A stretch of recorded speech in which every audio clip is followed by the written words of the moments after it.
Welcome to Unlapped, live here in Las Vegas. Max Verstappen is the world champion. Mercedes went 1-2, and Carlos Sainz drove his way right onto that gorgeous podium. Before we dig in, a little bit of business. Remember, if you're watching on YouTube, like this video, leave a comment, and don't forget to subscribe to ESPN for more F1 content. If you're listening, hit us with a 5-star review wherever you get your podcasts. All right, gentlemen, Dalen Cuff, Spencer, I don't know your last name. I'm sorry it's taken this long to get Paul. Best friends here. Best friends. Spencer and Dalen, let's get right into it. Let's start with Max, king of the world, frankly. Do you want to start with Mariah Carey real quick? Yeah, we got All I Want for You know Christmas. what? I was real quick. Sorry, I just gotta focus Hold on on, here we go. Oh, and it builds, and it builds. Okay. Max Anyway, you wanna talk about Verstappen Max? is the world champion for Yeah. the 4th consecutive year. In fact, in all of the graphics that people will see, the A has been replaced by a 4. It's quite clever. Dalen, I want to start with you. He's won a bunch. He's broken a bunch of records, but not the most dominant showing here in Vegas. But obviously, on this season, a GOAT in the making, a kid, some might say. Wow, there we go. Let's bring it full Yeah. circle. I think outside of his first championship, which many, if you're a Merc fan, would say is a controversial championship, Okay. this is by far the hardest he's had to work. And he Sure. said as much as the end there. Like, that was the first 5 races. This season's over. It's a wrap. It's over. And then their car, the dominance of the car ceded, his excellence persisted. And that's the difference. That's what he's shown over the course of the season. Is he is the world's best driver. Whether the machine is the best or not, he gets the most out of it. Whether it's Brazil in the elements or what just happened here today where he's like, all weekend that car was a mess. He's passing people out of the first 10 laps. He's making overtakes. He's making plays. In the end, 5th was fine.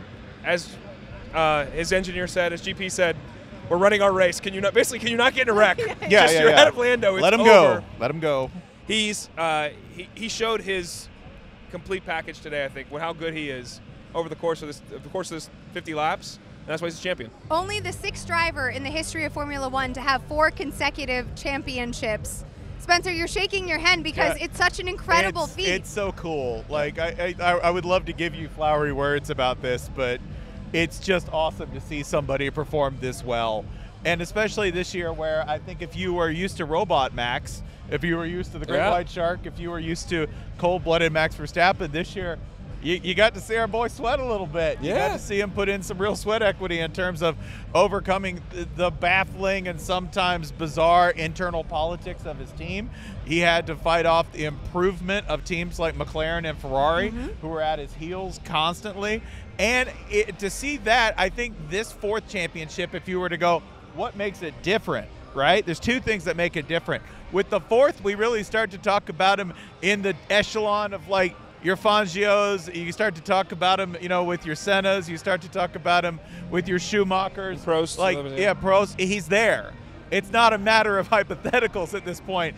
Everything after this, like with him and Lewis, everything after this is gravy. Like, we're just talking about different varieties of demigod. We're no longer even close to You're short of talking that. about legends, and just another stat to That's punctuate that. Yeah. Verstappen, 2nd driver to win first 4 career championships consecutively. Sebastian Vettel, Yeah. 2010 to 2013. Yes, he belongs in that Rarefied category. air. I will say this, though, to credit the team, though, too, because coming out of the summer break, where you can't touch your car, you can't send emails, or they make everybody go away, their car continued to look well off the pace compared to McLaren, compared to where Ferrari was coming. And then that autumnal break that was not technically a break, when we had those 4 weeks off between Austin and Singapore, I believe, they improved that car enough, and there was hope coming to Austin.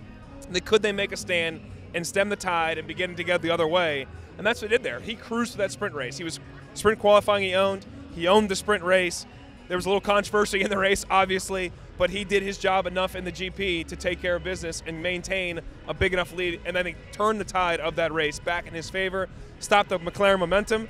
McLaren has not gotten back on the gas as a team since we've come back from that autumnal break, and that's why they're in a battle right now with Ferrari. Dalen, I just want to give you a couple of flowers here because you have gotten on the Max Verstappen bandwagon before it was popular to do so. Well, once he was a world champion, once it wasn't that hard to do it. I know, but a lot of people like to comp him to Dolph Lundgren, right? Like, he was a bit of a villain, and yet I have to say, I don't know how you feel, Spencer, but I have been endeared to him now. Like, someone who is that disciplined, who is that hardworking, who is just so stinking good all the time, deserves all the respect. I think we've now eclipsed the narrative. When I think of him, from the time that what I liked about him, because I'm like one of many Americans. It was Drive to Survive. I started watching the show in the off season, and then come into it before his first championship. And it's a matter of he's unapologetically him. He is just who he is. He's a bit of I think I said out loud to myself, it's a bit of a prick. But I kind of like that, and I was like, I was gravitated toward that. George is a bit of a prat, and Yuki's a bit chaotic, and they're all them. But his thing was that's who he is, and he's disciplined, but he carries a massive chip on his shoulder. He's a bit of an ass, he's a bit of a prick, but he delivers, and that's he is in that car. He is a calculated machine. You mentioned Dolph, that he is the big Russian. He is the guy. He used a word tonight in discussing how he felt about this championship that I think points forward to where we're going to see him go. Because I think this was important to him because he said he was relieved. Yeah, he said he was relieved. And I think that's on two levels. One, it paying off the stress and the strife of this season with a championship finally makes all of that worth it and redeems it. But I think this also sets him up long-term because we've already seen he's, I think, remarkably mature, especially given his background. I mean, this is somebody who raised in a race car, raised in a kart, created in a lab to dominate at Formula One, and yet still seems like a sane and relatively well-balanced person who has outside interest. I think this fourth championship really sets the stage for what's going to be, the second final stage of his career, however he chooses to end it, right? If he retired now, I would still say that's one of the best ever. Yeah. And if he doesn't win another one, I would still say that, but I still think there's a couple down the road. But I think now that end game is probably in his mind of how do I want to finish this? What do I want to do after? The runway is exciting more than boring now because we've seen him have to deal with some struggles instead of just continuing to dominate. The dominant Dutchman instead of the big Russian. Also dominating this weekend, though, you mentioned Mercedes finishes 1 and 2. We shouldn't steal all of the glory from George Russell, who really stepped up in a remarkable way. We were talking offline about George and how he's an interesting fellow, right? Like a bit, I'll say it, right? A bit privileged, a bit prattish. A fancy lad. A fancy lad who loves to wear khakis. Also much more handsome in person, if I might say. I mean, all these guys, you just lose yourself in their eyes. Yeah. We'll get there. We'll get there, Dalen. But he finishes after a remarkable weekend of really coming into his own, of becoming the alpha. He's obviously going to be the lead car next year. But Lewis, finishing number 2, has to be a bit salty about that lockup in Q3. Had it not happened, he probably would have managed his second win of the season, obviously since Silverstone. Yeah, as we were talking lockup in the pit strategy today, he's upset about it. I'm sure he's happy to have a 1-2 for the team, but he also knows he could have been the 1, and George maybe could have been the 2. I will say this: we thought this race would have a lot of drama. We thought the race would have maybe a safety car, the wind, the weather, all these things. Mercedes benefited from the weather, it seemed. They weren't sure why their car was running so well. It ran well all weekend. FP1, 2, 3, it was all excellent. The only blip was Lewis in Q3, was the only blip of the entire weekend. Their dominance was well noted, but it wasn't about it. It was weird because you can't count on it. I couldn't believe it was going to happen before the race. Well, I thought Ferrari would be there. I thought McLaren would show more race pace. The race became anticlimactic because George was so good and the car was so good. Yeah. He just ran away. He had a 7-second lead in the first 7 laps. It was over. Just a fully realized performance from him. Yeah. And that is one of the reasons why I think this is as happy as I've seen him. Yeah. After a race. Vegas, baby, he keeps saying. Yeah, I think that does help. I think George is, George is endearingly corny. I think this one meant a lot to him. He's the best when he is just being himself. When he's himself and he is just as cornball as hell. Love that for him. But I also love that this was from start to finish his race. Yeah. And that includes strategy. That includes how he ran the race. That includes everything. I absolutely love that for him. Calling his shot and shooting it. Calling his shot, shooting it. And qualifying, qualifying was mastery on his part, and to see him follow through on that and deliver without a hiccup, without the usual sort of, there were no panic radio messages. We didn't get a single panic radio message out of Charles, out of George, or yeah, like George. A momentary meltdown where he throws it into the wall, Yeah, right? yeah. There was a moment that I was like, oh, or a Lewis verbal might meltdown. win. He gets a physical or verbal meltdown. Yeah. They can both happen. From Yes, him. a short-circuiting. Yeah. No, this was an extremely mature performance from him. Also, a first double podium of the season for Mercedes. They had one, I believe, in all of 2023. So some growth there.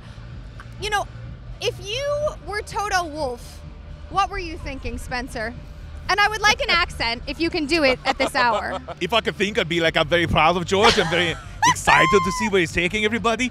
I think we worked very hard. The car was much better than we expected the entire time, and I wish Lewis nothing but the best. He's been seriously fantastic for the team. All the best, but we're really looking forward to the future with George. Hold on, your face and your outfits so good. do not match the accent. My mother of God, what is going on Can you right now? imagine Toto and Fringe? Oh, I'd By the way? I'd pay an insane amount of money for that.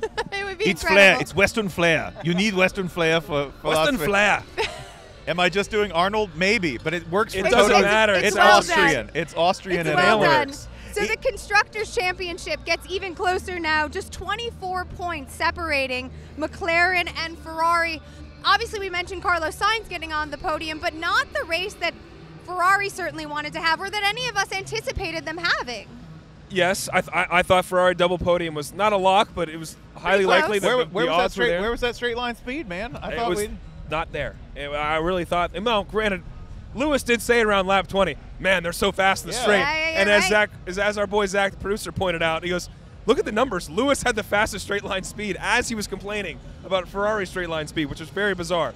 But needless to say, they may not have had the race at the ultimate level they wanted. They did take points out of McLaren, though.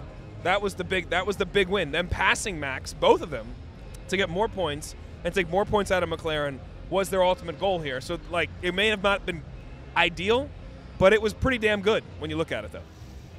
Yeah, I think they got it done, and they got what they needed done as a team. Were they happy with it? I don't know. This seems to be a very. We were talking about mature races. Sometimes running a mature race means doing what you need to do, maybe not necessarily what you want to Some do. pit stop And I'll tell you strategy. who's not happy, though, is McLaren either, though. Yeah. Like, McLaren's like this, there's some knee knocking going on and some quite, like, we got 2 races to go, 25-point lead. We got to hold this freaking thing out. Like, that's tough. While we're cataloging discontents, I'm sorry, we must mention that this Ferrari team did have the spiciest radio of the night. Oh, Charles was yes, pissed. please, you were the one who found this, so please give everyone the nugget. Yeah, that when Carlos conveniently ignored some orders, right? Well, pause on that, because Yes. do you think that was because he was upset over the pit strategy? Yes. Right. I believe so. And then when that happened, Charles suggested that they address Carlos in Spanish. Said, ask him in Spanish again. Not really literally meaning that, being like, hey, he's selectively deaf about this. And then, furthermore, said that, in more colorful language, said that he was being punished for being a nice guy. That he was a nice guy and respectful. Very nice guy. Yeah, very nice guy. He dropped 4 F-bombs in like 2 sentences. That's Yeah. like, that exceeds my level. That's he's doing So, some stuff out there. Are you intimating here, Spencer, that we're seeing a Charles Leclerc heel turn? Let's do it. Let's go. I don't know if he's built for that, but man, I'd love to see it. Yeah, An let's go Anakin from Skywalker. Yeah, let's- Leclerc That's a great moment? comp. Let's go That's from a great comp. Let's go from sweet Charles to nasty Chuck. I want to see it. Nasty And with Chuck. Lewis coming on the team, well, that would be interesting. Oh, too. it's gonna get Oh, has Lewis dirty. ever had problems with a teammate I before? mean, yeah, man, let's see it. Let's see it happen at So Rosberg again. McLaren drops those 12 points to Ferrari. Lando and Oscar both quiet in the race. Both of you anticipated that Oscar might be the fastest climber. It ended up being Lewis, who moved from 10th to 2nd. But what are our thoughts about what Oscar did or didn't do, or what McLaren wasn't able to provide for the drivers? The car did not. I think maybe the Perform. conditions and the car is not as dominant as we saw before the autumnal break. That said, it's still, you could argue in ideal conditions, it's the best car. But today it just didn't show up. We knew it all weekend. It was not going to be as we'd seen in the previous weeks.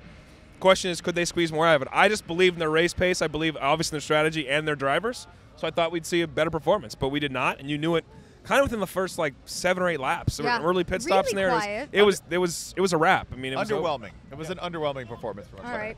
Well, Haas jumped Alpine by a point. Dalen, I have to tell everyone, Dalen very quietly said Gasly held on to that for what, a minute? No, about 6 seconds. He went to 4th within about 6 seconds. My P3. And I'm not exaggerating. My P3 I think it was right after DNF. turn 1. You turned around exasperated. I just want to make a point that my man over here was really big on Gasly in the top 3. Hey, Like, bro, this is a wrap. Hey, and then the poor guy's engine blew out. Like, that's true. Yeah, terrible see, race I love that. I love that for me though because I had an excuse. I had an excuse. So you mentioned Gasly out with the mechanical issues, and Hülkenberg finishes P8. So now maybe Haas feeling like they've made up for the unexpected chaos / some might say luck that San Paulo provided to Alpine. You asked me yesterday, would Haas hang on? I said yes because I thought Haas was, over the course of the season, they've been the better team. As you mentioned, in Sao Paulo, it was a little bit of a freak situation, the weather and the results. As you know, Alpine has gotten a little better through the course of the year. Haas has been more consistent, and that's really saying something for that team.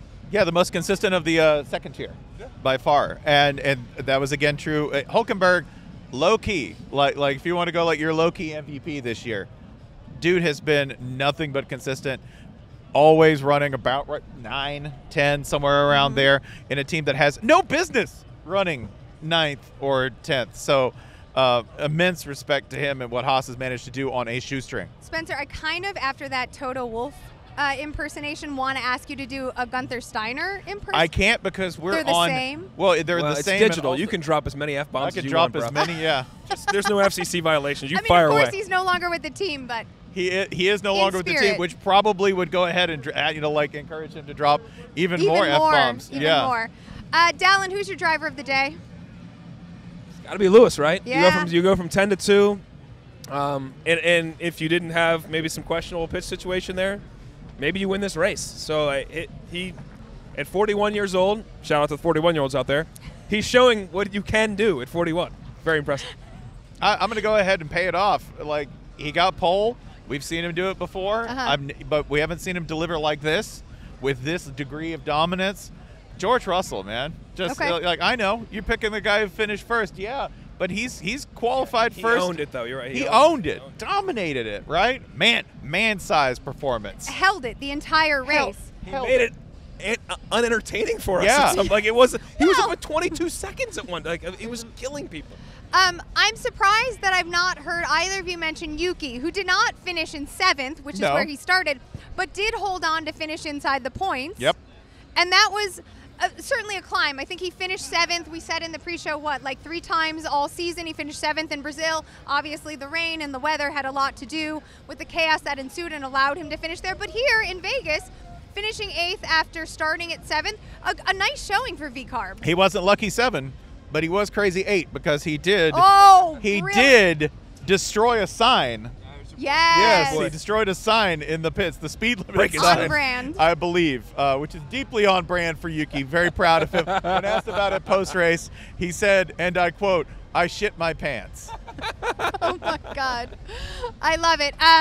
Any other points that you want to touch on? I think this Constructors Championship is definitely going down to the last race. And I'm excited to see the odds tomorrow because they've not posted them yet on what McLaren's advantage is in the betting space, because it's definitely smaller. I wonder how small it is, because right now we got Ferrari is in a different level of form, and I wonder how their car will perform in very different conditions in the desert in the last 2 weeks. Yeah, really looking forward to seeing the Constructors and how that all shakes out. Yeah, and I'm also, again, we're building toward next year. Show me your auditions, all right? If Yuki is serious about bumping up a spot and impressing everyone he needs to impress, continue to do so, okay? Start 7th, maybe even finish higher than that. We'll see. Everyone who needs to prove something, start now. And we'd like to see what's going to happen in that other Red Bull seat. Yeah. Yeah, Liam, I think, I've said before, I think Liam Lawson's going to get that seat. I think he did it, battled back today again to get himself into a decent spot. So, like, I think that's the demeanor they want. I think that's the driver they want. Maybe Yuki's the driver they should have. I think that's the driver they will take because of Christian Horner wants is Liam Lawson. Yeah, But these last few races are massive for both those guys. It's a better brand fit. All right, are you guys ready to be done with work? I feel like you're ready to rage. I think So you're we ready. better shut this I'm thing ready. down. I'm ready for bed. Liz is like ready to go. I want a nap too, but you're ready to party. Yeah. Listen, you don't wear leather pants on a regular day if There you're you not go, ready folks. to go in Vegas. So with that, thanks for tuning in. That does it for Unlapped's coverage of the Las Vegas Grand Prix. We will see you next time. Max Verstappen is a world champion, and Lewis Hamilton was our driver of the day. See you next time.